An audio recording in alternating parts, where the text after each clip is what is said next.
Magluluto tayo ng tinolang paa na may atay. Nagisa na natin ito.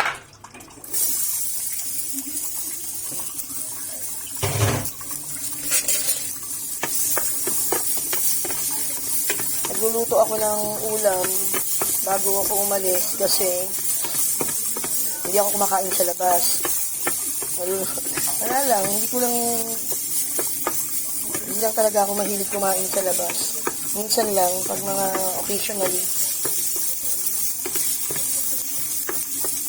Pag gusto ko lang, yan, natin. Walang masyadong oil yan kasi magmamantika naman yung atay, walang balunan. This one.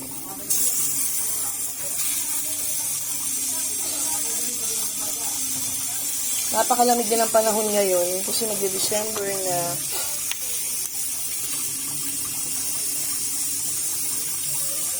Ayan. Yan ang paa ng manok. Ang paa ng manok maganda sa collagen. Yan.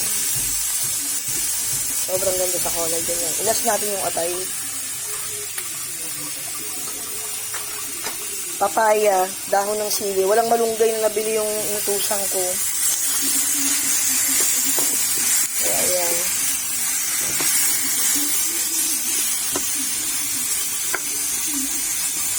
Hayaan lang muna natin siya magmantika ng kaunti.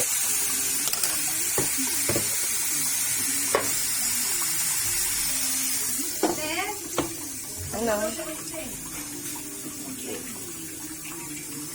Ilagay na rin po natin yung papaya kasi matagal yan lumambot. Ayan, papaya.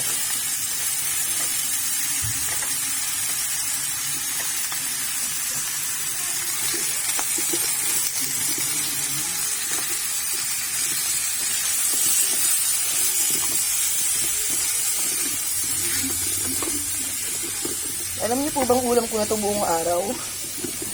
Sabaw-sabaw. Mahilig po ako sa sabaw. Lagyan po natin ng paminta. At ako po ipupunta. Hindi ko alam kung pupunta po ba ako ng Divisoria ngayon.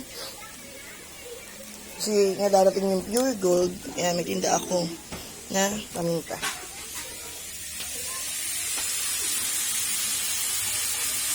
Pagkatapos ko magluto, maglilinis naman ako ng buong bahay. Para pag uwi ko, nag-ayos na lang po ako ng paninda.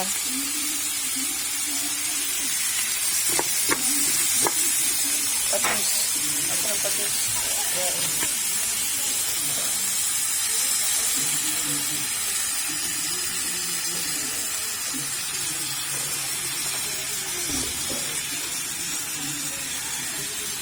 Ayoko po ng masyadong maalat.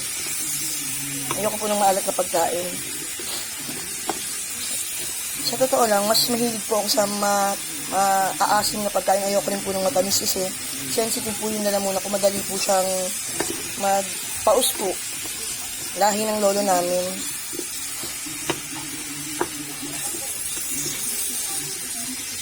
Ang paa po ng manok, maganda po yan sa collagen.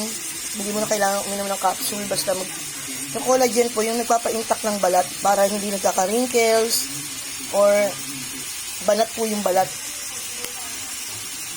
Add tayo ng water. Yan. Tapos, antayin na lang natin siyang kumulo. Lalagay na lang natin yung dahon ng sili. Yan. Tsaka yung atay. Mahilig ako sa atay ng manok. Yan. Antayin natin lumabsak yung paa na yan.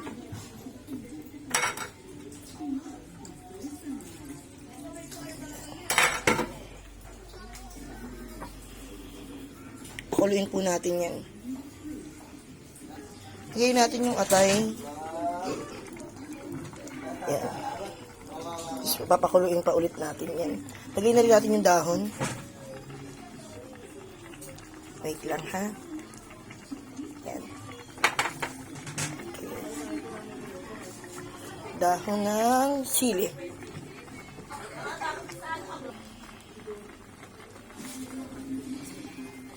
Hindi lang yung sabaw kasi ako lang naman kakain ito. Papapakin ko lang yung paa. Ayan. Hayaan lang muna natin maluto yan. Medyo blurred, no? Column. medyo blurred. Punasan na muna natin. Looping ko, ang dami pa. Dami trabaho.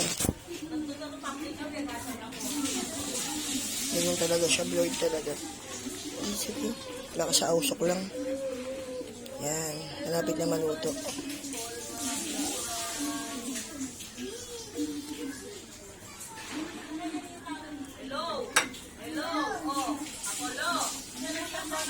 Ito na siya, hintayin na natin kumulo.